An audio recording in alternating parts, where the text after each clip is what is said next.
I am here with boundary shattering trumpeter Peter Evans, who will be in town to conclude the 2025 new Ghost season next week, or this week, depending on when you're looking at it, at Bop Stop. Peter Evans, thank you for taking the time to do this on this cold December afternoon.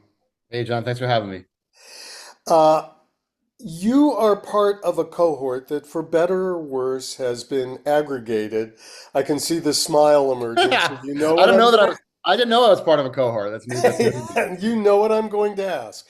Under a term that Vijay Iyer coined, and it's useful in the way that these kind of terms are, but not particularly accurate in other ways, and that is New Brooklyn complexity.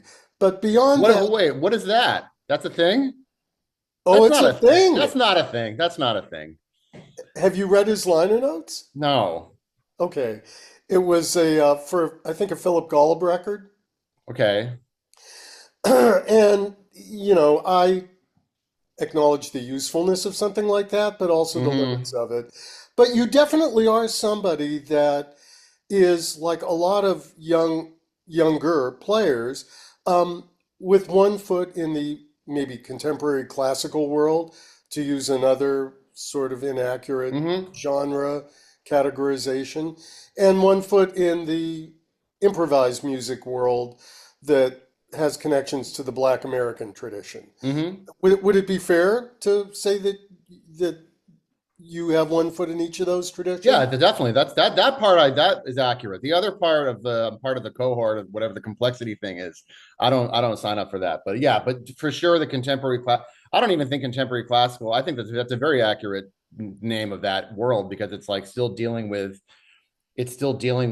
predominantly the instruments and kind of structure of infrastructure and format of European classical music, but it's stuff that's written, now. So I think it's pretty. I prefer that to new music, which I think is a bit like deliberately vague. Um, New music but gets old fast. well, in that world, there is a I don't know if it's still like this, but there is a tendency to describe contemporary classical music as new music. That's like another kind of genre name for it, but whatever. Well, you kind of alluded to the fact that there are, and so did I, that there are these two worlds, but they kind of seem to be coming together in a lot of quarters. There's not a lot of division in it, and that's really kind of one of the most exciting trends in the music today, is seeing these players and composers emerge from having facility in both kinds of music. Um, what do you think your participation at the highest levels of each brings to the other? Well, it's funny that you say that because when I started, I moved to New York about 20 something years ago. And like when I started freelancing in New York, if you want to freelance, there's like a bunch of different kind of markets or different scenes you can freelance in. And they all take a lot of tenacity and ass kissing and patience to even get the gigs to do them because it's people the territory is very limited. So there's the club date stuff in Long Island, there's the Broadway world, there's like the orchestra subbing world, and all kinds of other things, right? So when I when I started to meet other classical trumpet players and try to figure out, okay, how can I know, I can read music, I can do this, like what should I try to do? There was a natural fit in the early 2000s with me and the contemporary music scene because that was a very like fertile time for the group. A lot of the groups were forming around that time. So you had like the Alarmal Sound people, an international contemporary ensemble. You had Wet Ink. You had a group called Ensemble 21 that I'm not sure exists, but a lot of groups, and there was a lot of work. I mean, especially if you were really enthusiastic about that kind of music, which I was and I am. That was an extra bonus, as an employer, I guess, to have a kid that actually wanted to do it. So I was doing a lot of that around that time, and at that point, being a if things have really changed at that time in the classical music world, doing new music was kind of like free jazz. It was a bit pejorative. It kind of meant there was a little bit of a stink on it, like you couldn't play. That did exist. And then on top of that, the last thing you wanted in that world was for people to know that you were doing like improvisation or jazz. This was not you. I would like deliberately not tell people that I was doing that. It was not an asset at all. And that's still true. Honestly, in the classical world, that's still pretty much true. Like you don't want to be going around saying like, yeah, I play jazz. So then over the years, it's been interesting to see, like, I think for me, especially with the Wet Ink Ensemble and knowing those players really well, and being hired to play with them as a trumpet player, but also have done stuff with them as a composer. And I've collaborated with a lot of the players in that group to see people from that world kind of see the improvisation band leading kind of scene in New York and be like, oh, I think I could do that. I mean, I think my theory on this is that the level of the music used to be that, like, you know, in the 2000s, it was like Fernie Ho and like James Dillon and this kind of complexity stuff. Also, like that name was used for that stuff, new complexity. The music was so difficult that that's how the players were like chasing the most difficult thing.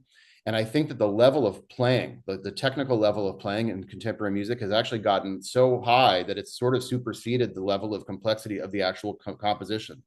So now a lot of the players, it's not that big of a deal for people to play Fernie Howe. At least the people that I know can probably put it together in a couple of days, or you know. So I think a lot of these players, like Josh Modney, for instance, or Mariel Roberts, or these people, they they're looking for the next challenge. And I think creativity and making your own stuff is a natural place to go. And especially when you're in New York and we're already like collaborating with each other and seeing each other's work, it's a natural way to go. And from the other side of it, to see, this is another change I've seen, is that jazz players or improvising musicians that are coming from that world, they're seeing the contemporary music stuff. And you know, I met students, you know, over the years that are like, oh man, I see like, you know, Steve Lehman and Tyshawn and Vijay doing these things with ensembles and string quartets, and it's so exciting. I want to be part of that. So then there's also an inspiration. So the two worlds, I think the last 10 years are talking to each other, at least in New York, more than ever. And it's definitely creating some new, it's shifting the paradigms and shifting the expectation levels and the kind of aesthetic playing field. It's nice. It's something I was kind of waiting for to happen for a long time, because I definitely didn't feel like I belonged in either one. And honestly, as someone that was out there freelancing and just doing not anonymous, but just sort of regular, you're a trumpet player playing the gig. I didn't know anybody else that was really doing that was also in the jazz world. You know what I mean? Um, I do. What do you think was the catalyst that brought those two worlds together? Or was it just a slow thing that happened over time as people were exposed to this in conservatory training or mm, other kinds of I think in New York, education? I don't think I think the conservatory thing maybe a little bit. I think it's mostly what I just said. Like in New York, the two scenes, as maybe as certain things started to get maxed out, people start looking for the next thing.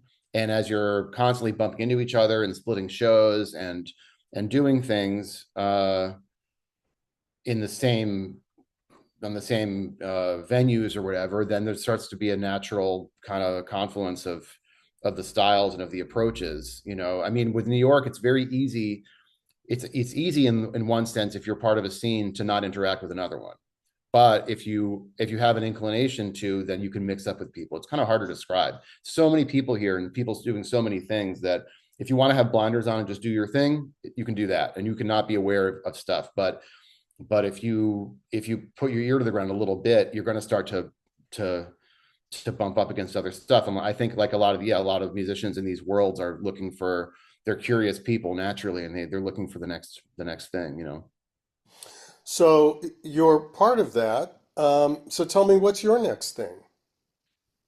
I don't know. I got a lot of next things. So, I mean, when I'm out in Oberlin, the reason I'm out there is Dave Bird Morrow, who's an incredible French horn player, and I go back with him a long ways to the freelance scene here, and also creative projects. He started teaching in French horn at Oberlin just last year, and he and I, as well as Levy Lorenzo and Elise Tessier and Maz Swift and Ross Carr, who also is teaching there.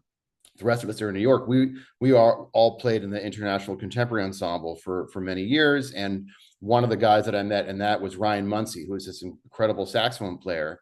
and he passed away a couple of years ago. And Dave got like a recording grant for us to do an album, like a memorial album. So each of us are doing a piece kind of inspired by Ryan with like basically our close friends that we hung out with this guy. So we each have a different take on it. And so my piece is kind of like a almost like a melding of like minimal electronic music with instrumental contemporary music sounds with these players.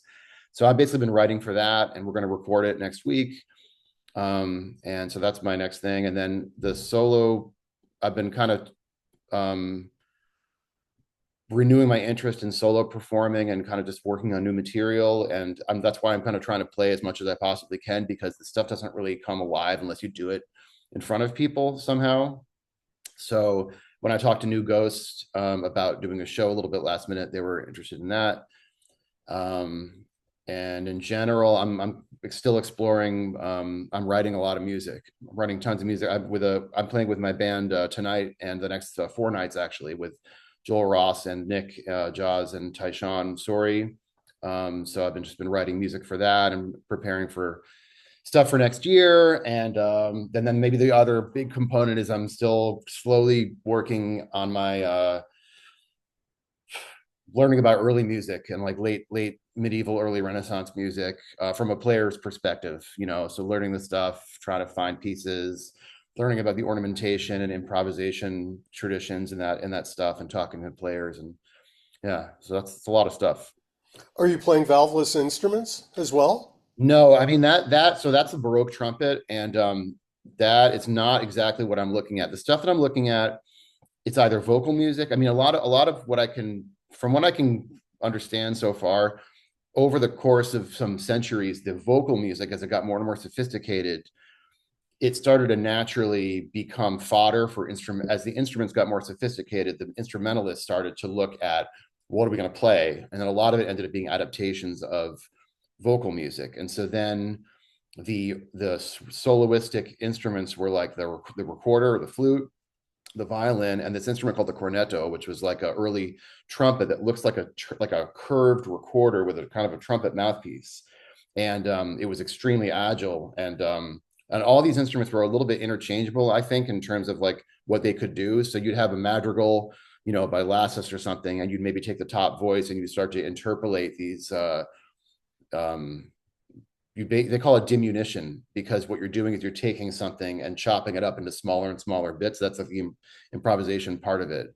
So, or ornamentation, people call it ornamentation. But so that is the area I've been getting into, and combining that with a more modern sound world with like electronics and synthesizers and stuff. So that's that's a program I've been doing a couple times with this unbelievable keyboard player named Ron Stabinsky out in Pennsylvania, who I've worked with for many years. Yeah.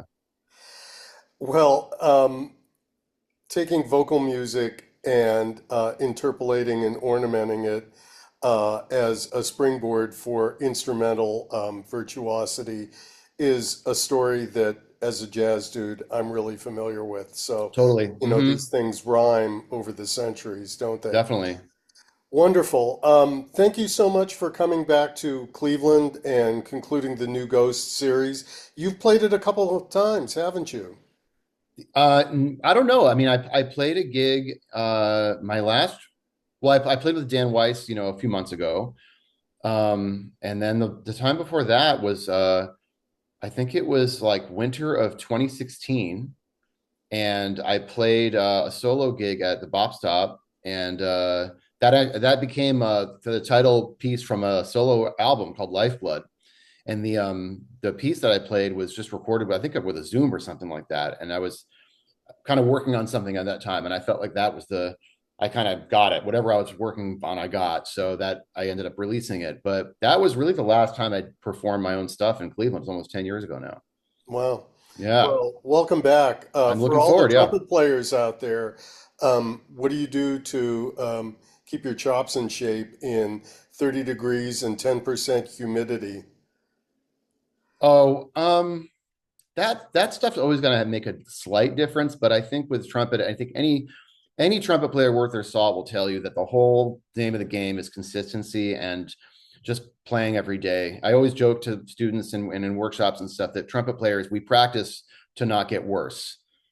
That's the main reason we practice, is just to maintain, and then if you do extra on as a cherry on top to improve, that's a separate thing. But maintaining and just being consistent, and having a good routine and not abusing yourself, that's the main thing. And if you can do that, then the temperature and altitude changes, all that stuff doesn't really.